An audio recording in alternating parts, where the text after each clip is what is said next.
আল্লাহর দেওয়া আমানত মানে আমাদের সন্তান এই পৃথিবীতে নেই, আল্লাহ নিয়ে গেছেন এবং তিনি বিচলিত হয়ে গেলেন।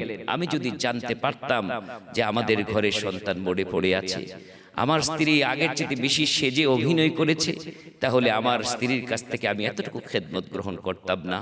আমরা যে মিলন করলাম এতে কোনো গুনাহ হলো কিনা? নবী মুহাম্মদ সাল্লাল্লাহু আলাইহি সাল্লাম তখন বললেন যে তোমরা যে সবরের উজ্জ্বল দৃষ্টান্ত দেখালে, আমি আল্লাহর কাছে দোয়া করি যে সন্তান হারিয়ে তার মা এই সবর করলো, এর চেয়ে উত্তম সন্তান যেন এই মিলনের মাধ্যমে আল্লাহ তাআলা দান করে দেন। সুবহানাল্লাহ।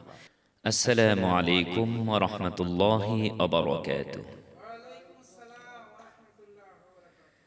আজকে আমরা সবর অর্থাৎ ধৈর্য সম্পর্কে আলোচনা শুনব ইনশাআল্লাহ। আল্লাহ সুবহানাহু ওয়া তাআলা সবর এবং ধৈর্যশীলদের যে কি প্রতিদান, যারা সবরকারী হবে সেই বিষয়ে আল্লাহ সুবহানাহু ওয়া তাআলা বলছেন, ওয়াবাশশিরিস সাবিরিন, যারা সবরকারী তাদের জন্য রয়েছে সুসংবাদ। এই সুসংবাদ কিসের? সেই সুসংবাদ হচ্ছে জান্নাতি সুসংবাদ। কাজে আল্লাহ সুবহানাহু ওয়া তাআলা জানিয়ে দিলেন, তোমাদের মধ্যে যাদের এই গুণটা থাকবে সবর, এই সবরের গুণ, এটা আমরা বাংলায়ও বলি সবর করো, সবর করো, ধৈর্য ধরো, ধৈর্য ধরো। বাংলায় যেরকম বলি ধৈর্য, আর আরবিতে হচ্ছে সবর। সেই সবরের প্রতিদান বলতে গিয়ে আল্লাহ সুবহানাহু ওয়া তাআলা বলছেন, ওয়াবাশশিরিস সাবিরিন, যারা সবরকারী তাদের জন্য সুসংবাদ। পৃথিবীতে অসংখ্য মানুষ ছিলেন, আছেন, আমরা আছি, কিন্তু সকলের ভিতরে কি সবরের শক্তি কি আছে? আমরা আজকে একটু যাচাই করে দেখি, আগে যারা চলে গেছেন তাদের ভিতরে কেমন সবর ছিল, তারা সেই সবরের গুণ নিয়ে তারা কিভাবে জান্নাতের গুণ অর্জন করেছে। বুখারী এবং মুসলিম শরীফে একটি হাদিস, এভাবে আমরা যদি বলতে চাই যে উম্মে সুলাইম, একজন নারী, একজন মহিলা, একজন মা, তার ছোট্ট সন্তান শিশু অসুস্থ অবস্থায় রেখে তার স্বামী আবু তালহা সফরে চলে গেলেন। সকালবেলায় চলে গেলেন, সন্ধ্যা ঘনিয়ে এলো, মা তার সন্তানকে আদরে যত্নে এবং শঙ্কায় কাটাচ্ছে, না জানি আমার সন্তানে কি হয়ে যায়, বাবা বাড়িতে নেই। সন্ধ্যা যখন হয়ে গেল, ঠিক ওই মুহূর্তে উম্মে সুলাইমের কোলেই তার সন্তান আল্লাহ সুবহানাহু ওয়া তাআলার হুকুমে, আল্লাহর মাল আল্লাহ নিয়ে গেলেন। তিনি অধৈর্য হলেন না। আজকের মায়েরা তাদের কোলে সন্তান যদি মারা যায়, তাহলে আশেপাশে কেউ জানতে বাকি থাকে না যে তার আদরের কলিজার সন্তান মারা গেছে।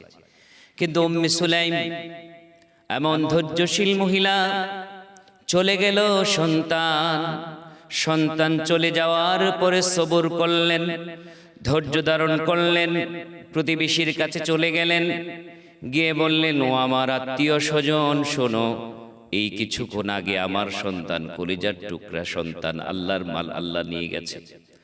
তোমাদেরকে বলে গেলাম, তোমাদের সামনে আমার সন্তানের মৃত্যু সংবাদ দিয়ে গেলাম, কিন্তু সাবধান, আমার স্বামী বাড়িতে নাই।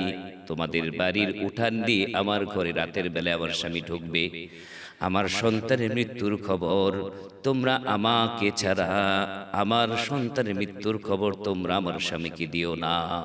আমার স্বামীকে এই মৃত্যুর সংবাদ দিলে আমার স্বামী ক্লান্ত শ্রান্ত হয়ে বাসায় ফিরবে, তার খেদমত থেকে আমি বঞ্চিত হব, তার যে প্রতি যে আমার দায়িত্ব, সে দায়িত্ব আমার করা হবে না। এই জন্য আমার সন্তানের মৃত্যুর খবর আমার দায়িত্ব পালন করার পরে আমি দিব। কতটুকু ধৈর্যশীল মহিলা হলে পরে ঘরের মধ্যে মৃত সন্তান রেখেও তার স্বামীর প্রতি যে আচরণ, তার স্বামীর প্রতি যে সৌহার্দ্যপূর্ণ আচরণ তাকে করতে হবে, এটা ভুলে যাননি। তাই বলে, এই কথা বলে বাসায় চলে আসলেন। ছোট্ট শিশুকে সুন্দর করে চাদর দিয়ে ঢেকে দিলেন। ঢেকে দেওয়ার পরে অপেক্ষায়, রাতের বেলায় স্বামী বাসায় ফিরবে। স্বামী যখন বাসায় ফিরলেন, ফিরার পরে স্বামী দেখে স্ত্রীকে বুঝার কোনো উপায় নাই যে তার ঘরের মধ্যে কোনো শোক, তার ঘরের মধ্যে কোনো মৃত্যু সংবাদ লুকায়িত আছে। কারণ বুখারী মুসলিম শরীফ এসেছে, উম্মে সুলাইম স্বামীকে খুশি করার জন্য আগের চাইতে বেশি করে সেজেছেন। সুবহানাল্লাহ। আগের চাইতে বেশি করে সাজা মানে কি? একজন মা কতটুকু ধৈর্যশীল হলে পড়ে তার কলিজার টুকরা আল্লাহ নিয়ে গেছেন, কোনো হাই হুতাশ নেই, এটা মেনে নিয়েছেন, ধৈর্য ধরেছেন এবং তিনি নিজেকে আরো সুন্দর করে সাজিয়ে স্বামীর জন্য রেডি রেখেছেন। স্বামী বেচারা তার প্রতি মুগ্ধ হলেন, তার আচরণে খুশি হলেন এবং পরক্ষণে জিজ্ঞেস করলেন, আমাদের সন্তান কোথায়, আমাদের সন্তানের খবর কি, অসুস্থ অবস্থায় দেখে গিয়েছিলাম। তখন উম্মে সুলাইম চিন্তা করে, আমার স্বামী যদি এই মুহূর্তে জানে তার সন্তান মরে গেছে, তখন সে হয়তো বিচলিত হয়ে যাবে। এই জন্য তিনি তাওলিয়া করলেন। তিনি বললেন, ওগো স্বামী, সবুর করুন, ধৈর্য ধারণ করুন, আমাদের সন্তান আগের চাইতে আল্লাহ ভালো রেখেছে। আগের চাইতে ভালো মানে আগে অসুস্থ ছিল, এখন আল্লাহর জান্নাতে ঘুমিয়ে আছে। স্বামী বুঝতে পারেনি যে তাদের কলিজার টুকরা মরে পড়ে আছে। স্বামী মনে করেছে চাদর দিয়ে ঢেকে মানে আগের চাইতে ভালো মানে ঘুমিয়ে আছে। ঠিক ওই মুহূর্তে স্বামী তার স্ত্রীর প্রতি আকৃষ্ট হলেন। স্বাভাবিকভাবে ঘরের মধ্যে সুন্দর স্ত্রী বা সাজগোজ যদি দেখে, স্বামীদের মন তার প্রতি আকৃষ্ট হয় এবং আকৃষ্ট হলেন না শুধু, তার সাথে মিলন করলেন এবং সমস্ত দায়িত্ব যখন শেষ হলো তখন দুজনে পবিত্রতার গোসল করলেন। এর মধ্যে বোঝার উপায় নাই একজন মা কিভাবে যে এতটুকু ধৈর্য ধারণ করলেন, স্বামীর খেদমত করলেন। এরপরে গভীর রাত, এখন স্বামীকে প্রশ্ন করছে, স্বামী, এই গভীর রাতে আমি আপনাকে একটি প্রশ্ন করে উত্তর দিন। কি প্রশ্ন বলো? প্রশ্ন হলো, আমাদের কাছে কেউ যদি কোনো জিনিস আমানত রাখে আর ওই আমানতের জিনিস যদি সে নিতে আসে, যার আমানতের জিনিস সে যদি নিতে আসে, দিয়ে দিব নাকি মন খারাপ করব? উত্তর দিন। আমরা কি কারো আমানতের জিনিস সে যদি নিতে আসে দিয়ে দিব না মন খারাপ করব? স্বামীর স্বীকারোক্তি নিচ্ছেন। স্বামী বললেন, অবশ্যই অবশ্যই কেউ যদি কোনো কিছু আমানত রাখে, তার জিনিস সে যদি নিতে আসে দিয়ে দিতে হবে, মন খারাপ করা যাবে না। উম্মে সুলাইম সেই মুহূর্তে বললেন, ওগো স্বামী, সেই ব্যাপারে সবর করুন, ধৈর্য ধারণ করুন। যে মহান রব্বুল আলামিন আমার মাঝে আপনার মাঝে যে কলিজার টুকরা সন্তান আমানত রেখেছিলেন, আপনি বাড়ি আসার আগে আমাদের মাঝে আল্লাহর দেওয়া আমানত আল্লাহ নিয়ে গেছে। আল্লাহর দেওয়া আমানত আল্লাহ দিয়ে গেছে। এই কথা শোনার পরে স্বামী এত কষ্ট পেলেন এবং বুঝতে পেরেছেন আল্লাহর দেওয়া আমানত মানে আমাদের সন্তান এই পৃথিবীতে নেই, আল্লাহ নিয়ে গেছেন। এবং তিনি বিচলিত হয়ে গেলেন, আমি যদি জানতে পারতাম যে আমাদের ঘরে সন্তান মরে পড়ে আছে, আমার স্ত্রী আগের চেয়ে বেশি সেজে অভিনয় করেছে, তাহলে আমার স্ত্রীর কাছ থেকে আমি এতটুকু খেদমত গ্রহণ করতাম না। তিনি বিচলিত হয়ে গেলেন এবং তিনি নিজেকে অনুশোচনা করতে লাগলেন, আমার কি হলো, আমি কি অপরাধ করলাম কিনা।